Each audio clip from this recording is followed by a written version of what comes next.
Hey, hey, hey, New Hope Church.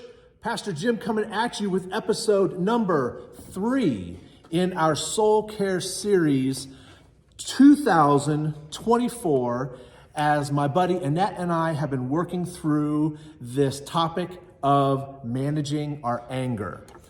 All right, we're going to jump right into this.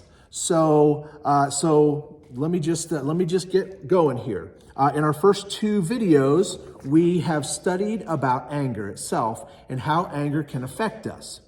In this video, you're going to share some concrete actions that we can take as we are learning what to do with our anger when it comes. So, Annette, would you walk us through some insights on what we could do when we do become angry? Okay, so now through your increased awareness and trying to manage, you're learning to take your thoughts captive. That's good. All right, so 2 Corinthians 4 and 5. Yep. We use God's mighty weapons, not worldly weapons, to knock down the strongholds of human reasoning. That's good. And to destroy false arguments. We destroy every proud obstacle that keeps people from knowing God. We capture their rebellious thoughts and teach them to obey Christ. That very intentional recognizing the thoughts that are going on our mind. Yes. And getting rid Yes. of those. Yeah. Right. And the old saying, taking that to the bank. Well, I came up with an acronym for the actions you can take. Okay. CCASH.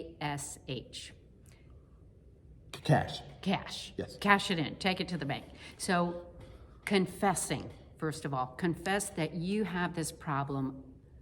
Name what your attitudes and beliefs that are part of your anger issues. That's good. So confess it. Choose. That's the other C. Choose to believe Christ and open your heart. It's going to be hard to choose if we don't confess first and bring those things to the Lord first. Yes. Yeah, that's good. Yes. Allow the Holy Spirit to lead you. S, stand against Satan's attack on your mind, attack on your mind, and put on your armor. So you want to check out Ephesians 6:10 through 17 to know all those parts of your armor that God has given you. Yeah, that's good. And H, humble yourself and seek that reconciliation with others that you have wounded through your anger. Be humble in how, your attitude, your heart. Yeah, which will probably require us asking for forgiveness if that's, that's good. Yes. Good. Okay. All right. So you talk about something that Annette that you were sharing with me about the idea of a decision tree. This is really interesting to me. Can you share this concept of a decision tree with everybody on that's watching this, and can you walk us through what this decision tree looks like? Okay. This is a simple tree, not terribly complex. So the thought that can help you is asking yourself, is this something really worth my attention? Right there. Is this worth my attention? Remember, we talked about good anger, bad anger. Is it right? Is it really worth my attention? That's good. If yes, then your anger is justified. It is good anger. If no, that's the other decision, the other answer to your question. If no, it is not worth my attention. This is not important. Let's consider Philippians 4:6-8. Turn to God in prayer. We talked about this earlier. Yep. Prayer. Yep. Think or focus on what is true, honorable, right, pure, lovely, peace of God, will guard your heart and mind in Jesus. That's good. That's good. So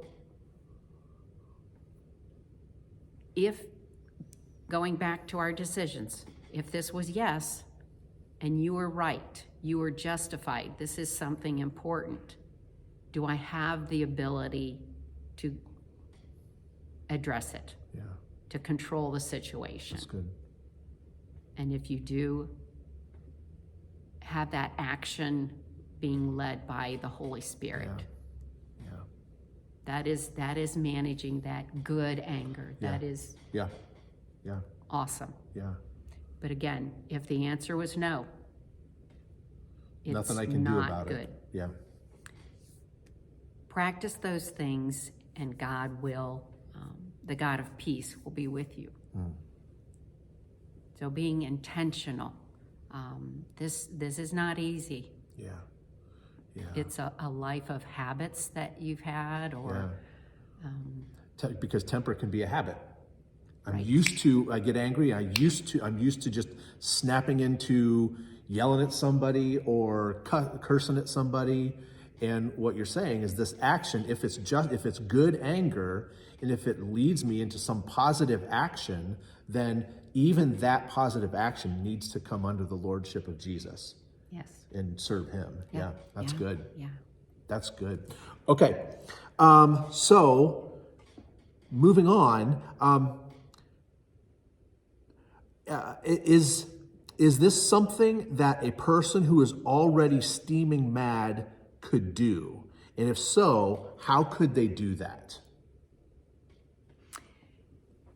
So back to that decision tree, it's just that question. If you've been gaining a new habit, right?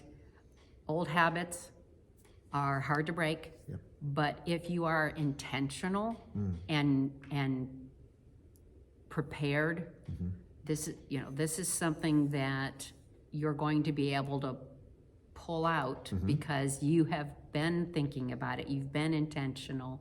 So when you get in that anger, that is more likely to pop into your head.